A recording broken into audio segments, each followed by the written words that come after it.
ಸುದ್ದಿಯನ್ನ ಗಮನಿಸ್ತಾ ಹೋಗೋದಾದ್ರೆ ಈಗಾಗಲೇ ರಾಜ್ಯದಲ್ಲಿ ಉಂಟಾಗಿರುವಂತಹ ಈ ಆಟೋ ಗ್ಯಾಸ್ ಸಮಸ್ಯೆ, ಯಾವ ಆಟೋಗೂ ಕೂಡ ಗ್ಯಾಸ್ ಸಿಗುವಂತ ಪರಿಸ್ಥಿತಿ ಈಗ ಸದ್ಯಕ್ಕಂತೂ ಕಾಣಿಸ್ತಾ ಇಲ್ಲ. ಅನೇಕ ಕಡೆಗಳಲ್ಲಿ ಬಿಗಡಾಯಿಸಿದೆ ಈ ಆಟೋ LPGಯ ಸಮಸ್ಯೆ. ಪೆಟ್ರೋಲ್ಗಿಂತಲೂ ಕೂಡ ಈಗ ಆಟೋ ಗ್ಯಾಸ್ ದುಬಾರಿಯಾಗಿದೆ. ಆಟೋ ಗ್ಯಾಸ್ 50 ರೂಪಾಯಿ ಇತ್ತು, 53 ರೂಪಾಯಿ ಇತ್ತು. ಒಂದೇ ಸರಿ 1 to ಡಬಲ್ ಅಲ್ಲ, ಅದಕ್ಕಿಂತ ಹೆಚ್ಚು 120 ರೂಪಾಯಿಗೆ ಏರಿಕೆ ಆಗಿದೆ. ಆಟೋ ಗ್ಯಾಸ್ಗಾಗಿ ಹಾಹಾಕಾರ ಮುಂದುವರೆದಿದೆ. ಈ ಗ್ಯಾಸ್ ಆಟೋಗಳು ಸ್ತಬ್ಧವಾಗ್ಬಿಡುತ್ತಾ ಅನ್ನುವಂಥ ಪ್ರಶ್ನೆ ಈಗ ಕಾಡ್ತಾ ಇರೋದು. ಯಾಕಂದ್ರೆ ಒಂದೇ ಒಂದು ಆಟೋಗಳು ಕೂಡ ರಸ್ತೆಗಿಳಿಲಿಲ್ಲ ಅಂತಂದ್ರೆ, ಗ್ಯಾಸ್ ಸಿಕ್ಕಿಲ್ಲ ಅಂತಂದ್ರೆ, ಓಡಿಸೋದಕ್ಕೆ ಆಗಿಲ್ಲ ಅಂತಂದ್ರೆ, ದುಡಿಮೆನೆ ಇಲ್ಲ ಅಂತಂದ್ರೆ ಆಟೋ ಹೇಗೆ ರಸ್ತೆಗೆ ಬರುತ್ತೆ, ಯಾಕೆ ರಸ್ತೆಗೆ ಬರುತ್ತೆ, ತಳ್ಕೊಂಡು ಹೋಗೋದಕ್ಕೂ ಆಗದೆ ಇರುವಂಥ ಪರಿಸ್ಥಿತಿ. ಮನೆಗಳು ಹೋಗಿ ನಿಲ್ಲಿಸಬೇಕು, ಇಲ್ಲ ಅಂತಂದ್ರೆ ಯಾವುದಾದ್ರೂ ಬಂಕ್ ಮುಂದೆ ನಿಲ್ಲಿಸುವಂಥ ಪರಿಸ್ಥಿತಿ ಈಗ ಆಟೋ ಚಾಲಕರದ್ದು.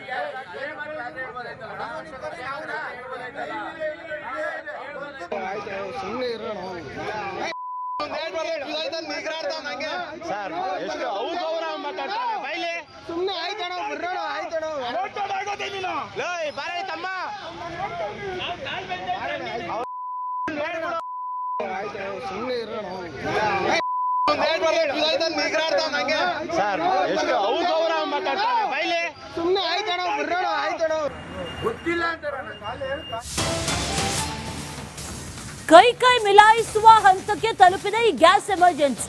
ಎಲ್ಲಿವರೆಗೂ ಬಂದಿದೆ ಅಂತಂದ್ರೆ, ನಾನಾ ನೀನಾ, ನನಗೆ ಸಿಗ್ಲೇಬೇಕು, ನಾನು ದುಡಿಮೆ ಮಾಡಲೇಬೇಕು ಅನ್ನುವಂಥ ನಿಟ್ಟಿನಲ್ಲಿ ಅಷ್ಟು ಹೊಡೆದಾಡ್ಕೊಳ್ಳುವಂಥ ಪರಿಸ್ಥಿತಿ ಈಗ ಎದುರಾಗಿರೋದು.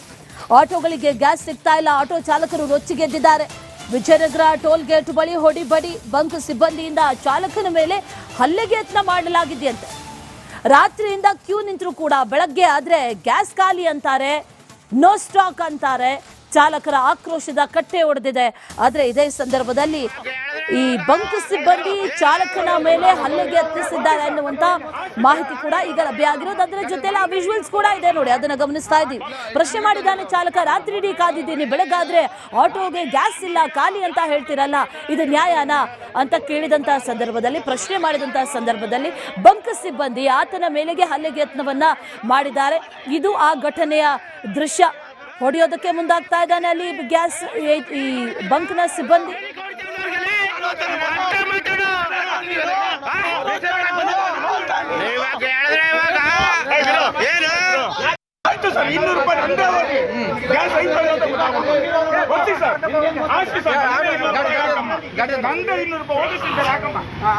ಎಷ್ಟು ನಿಗಟ್ಟ ನೋಡ್ರಿ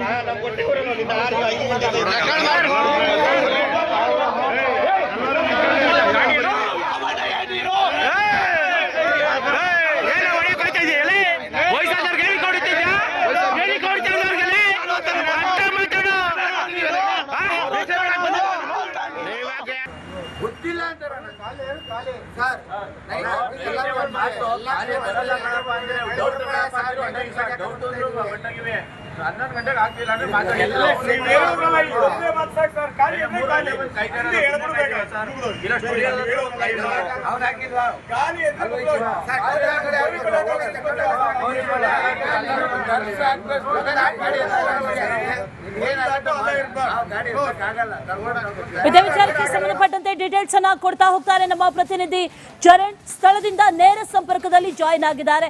ಚರಣ್, ಈ ವಿಜಯನಗರದ ಟೋಲ್ಗೇಟ್ ಬಳಿ ಪರಿಸ್ಥಿತಿ ಬಿಗಡಾಯಿಸಿದೆ ಅನ್ನುವಂಥದ್ದು ಗೊತ್ತಾಗ್ತಾ ಇದೆ. ಬಂಕ್ ಸಿಬ್ಬಂದಿ ಹಲ್ಲೆಗೆ ಯತ್ನ ಮಾಡಿದ್ಯಾಕೆ? ನಿಜಕ್ಕೂ ಕೂಡ ಇಲ್ಲಿ ಸ್ಟಾಕ್ ಖಾಲಿ ಆಯ್ತಾ, ಅಥವಾ ಈ ಚಾಲಕ ಇಷ್ಟು ರೊಚ್ಚಿಗೆದ್ದಿರೋದು ಯಾಕೆ?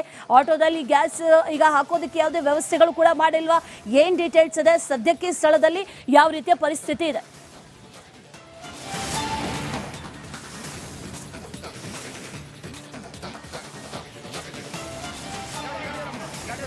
ಯಶಸ್ವಿನಿ, ಪ್ರಮುಖವಾಗಿ ಬೆಂಗಳೂರಿನಲ್ಲಿ ಗ್ಯಾಸ್ ಸಮಸ್ಯೆ ಜೋರಾಗ್ತಾ ಇದೆ. ಅದರಲ್ಲೂ ಆಟೋ ಗ್ಯಾಸ್ ಸಿಗದೆ ಆಟೋ ಚಾಲಕರು ಪರದಾಡುವಂತಹ ಮತ್ತೆ ಬಂಕಿಂದ ಬಂಕಿಗೆ ಅಲೆದಾಡುವಂತಹ ಪರಿಸ್ಥಿತಿ ನಿರ್ಮಾಣ ಆಗಿದೆ. ಸದ್ಯ ನಾನೀಗ ವಿಜಯನಗರದಲ್ಲಿರುವಂತಹ ಟೋಲ್ ಗೇಟ್ ಬಳಿ ಇರುವಂತಹ ಭಾರತ್ ಪೆಟ್ರೋಲ್ ಬಂಕ್ ಏನಿದೆ ಆ ಒಂದು ಬಂಕ್ ನಲ್ಲಿ ಇದೀನಿ. ಸದ್ಯ ಗಮನಿಸ್ತಾ ಇರಬಹುದು ಇಲ್ಲಿ ನೂರಾರು ಆಟೋಗಳು ನಿನ್ನೆ ರಾತ್ರಿಯಿಂದ ಕೂಡ ಈ ಒಂದು ಗ್ಯಾಸ್ ಅನ್ನ ಖರೀದಿ ಮಾಡೋದಕ್ಕೆ, ಗ್ಯಾಸ್ ಹಾಕಿಸ್ಕೊಳ್ಳೋದಕ್ಕೆ ಕ್ಯೂ ನಿಂತಿರುವಂತದ್ದು. ಈ ಮಧ್ಯದಲ್ಲಿ ರಾತ್ರಿ ಸುಮಾರು 3 ಗಂಟೆಗಳ ಕಾಲ ಕ್ಯೂ ನಿಲ್ತಾರೆ. ಅದಾದ ಬಳಿಕ ರಾತ್ರಿ 11 ಗಂಟೆ ಆಗ್ತಾ ಇದ್ದಂತೆ ಗ್ಯಾಸ್ ಇಲ್ಲ, ಮುಂಜಾನೆ ಗ್ಯಾಸ್ ಹಾಕ್ಲಾಗತ್ತೆ ಅನ್ನುವಂತಹ ಸೂಚನೆಯನ್ನ ಆಟೋ ಚಾಲಕರಿಗೆ ನೀಡಲಾಗುತ್ತೆ. ಇದರಿಂದಾಗಿ ಆಟೋ ಚಾಲಕರು ರಾತ್ರಿ ಮನೆಗೆ ಹೋಗದೆ ಮನೆಯಿಂದ ಕೂಡ ಹೊರಗಿದ್ದು ಆಟೋದಲ್ಲೇ ಮಲಗಿ ಬೆಳಗ್ಗೆ ಗ್ಯಾಸ್ ಹಾಕಿಸ್ಕೊಂಡು ದುಡಿಮೆ ಮಾಡೋಣ ಅನ್ನುವಂತಹ ನಿರ್ಧಾರಕ್ಕೆ ಬಂದಿರ್ತಾರೆ. ಆದ್ರೆ ಪ್ರಮುಖವಾಗಿ ಬೆಳಗ್ಗೆ ಬಂದು ಬಂಕ್ ಅನ್ನ ಓಪನ್ ಮಾಡ್ತಾ ಇದ್ದಂತೆ ಮುಂಜಾನೆ ಕೂಡ ಗ್ಯಾಸ್ ಇಲ್ಲ ಅನ್ನುವಂತಹ ವಿಚಾರವನ್ನ ಆಟೋ ಚಾಲಕರಿಗೆ ತಿಳಿಸಿದಂತಹ ಸಂದರ್ಭದಲ್ಲಿ ಆಟೋ ಚಾಲಕರು ಆಕ್ರೋಶವನ್ನ ಹೊರಹಾಕ್ತಾರೆ.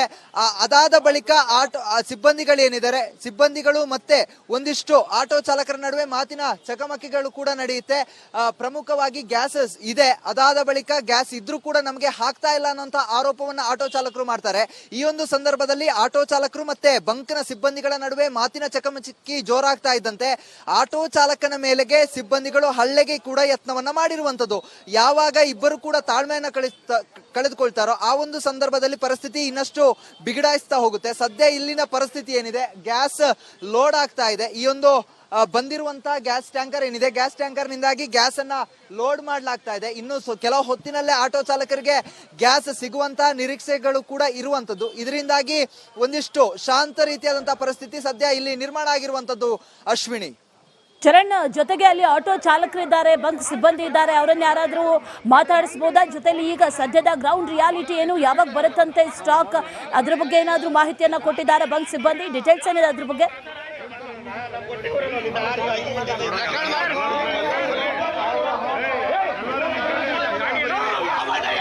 ಯಶಸ್ವಿನಿ, ಸದ್ಯಕ್ಕೆ ಇದೀಗ ಸ್ಟಾಕ್ ಬಂದಿರುವಂತದ್ದು ಏನು, ಬೆಳಗ್ಗೆಯಿಂದ ಆಟೋ ಚಾಲಕರು ಕಾದಿದ್ರು, ನಿನ್ನೆ ರಾತ್ರಿಯಿಂದ ಆಟೋ ಚಾಲಕರು ಕಾದಿದ್ರು.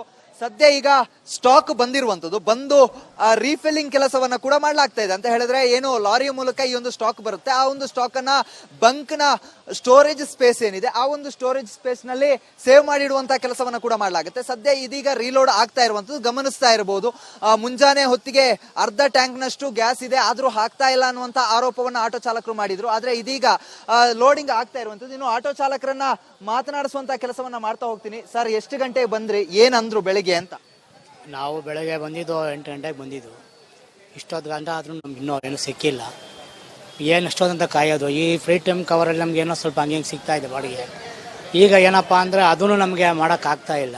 ಮೊದಲೇ ಬಿಸ್ನೆಸ್ ಇಲ್ಲ. ಈ ಬಿಸ್ನೆಸ್ಸಲ್ಲಿ ಈ ಥರ ಎಲ್ಲ ಮಾಡ್ಕೊಂಡಿದ್ರೆ ಹೆಂಗೆ ನಮ್ಮ ಜೀವನ, ನಮ್ಮಂಥ ಬಡವ್ರ ಜೀವನ ಯಾವ ಥರ ಏನು ಅಂತ ನನಗೆ ಗೊತ್ತಾಗ್ತಾ ಇಲ್ಲ. ಒಬ್ಬರದೇ ಅಲ್ಲ, ಇಲ್ಲಿರೋ ಎಲ್ಲ ಆಟೋ ಚಾಲಕರ ಜೀವನ ಭಾಳ ನೋಂದಣಿ ಆಗಿದೆ. ಇದಕ್ಕೆ ಸರ್ಕಾರನೇ ಏನಾದ್ರು ಪರಿಹಾರ ಮಾಡಬೇಕು. ಸರ್, ಈಗ ಬೆಳಗ್ಗೆ ಬಂದ್ರಿ, ಆ ಗ್ಯಾಸ್ ಬಂಕ್ ನಲ್ಲಿ ಏನಂದ್ರು, ಗ್ಯಾಸ್ ಇತ್ತಾ ಅಥವಾ ಇರ್ಲಿಲ್ವಾ? ಒಂದಿಷ್ಟು ಚಾಲಕರು ಹೇಳ್ತಾರೆ ಗ್ಯಾಸ್ ಇತ್ತು ಅಂತ ಹೇಳಿ, ಹಾಕಿಲ್ಲ ಅಂತ ಹೇಳಿ. ನೀವು ಬಂದಾಗ ಪರಿಸ್ಥಿತಿ ಹೇಗಿತ್ತು? ನಾವು ಬಂದಾಗಲೂ ಇದೇ ಥರ ಹೇಳಿದ್ರು, ಗ್ಯಾಸ್ ಇಲ್ಲ ಅಂತಲೇ ಹೇಳಿದ್ರು, ಗಾಡಿ ಬರಬೇಕು ಅಂತ ಹೇಳಿದ್ರು. ಆಮೇಲೆ ಇನ್ನೇನು 11 ಗಂಟೆ ಆಗ್ಬೋದು, ಇಲ್ಲ 12 ಗಂಟೆನೂ ಆಗ್ಬೋದು ಅಂತ ಹೇಳಿದ್ರು. ವಿಧಿ ಇಲ್ಲ, ಕಾಯ್ಬೇಕಂತ ಪರಿಸ್ಥಿತಿ, ಕಾಯ್ತಾ ಇದ್ದೀವಿ. ದುಡಿಮೆ ಇಲ್ಲ, ಏನು ಮಾಡಬೇಕಂತ ಗೊತ್ತಾಗ್ತಾ ಇಲ್ಲ ಸರ್. ಇನ್ನೊಬ್ರು ಆಟೋ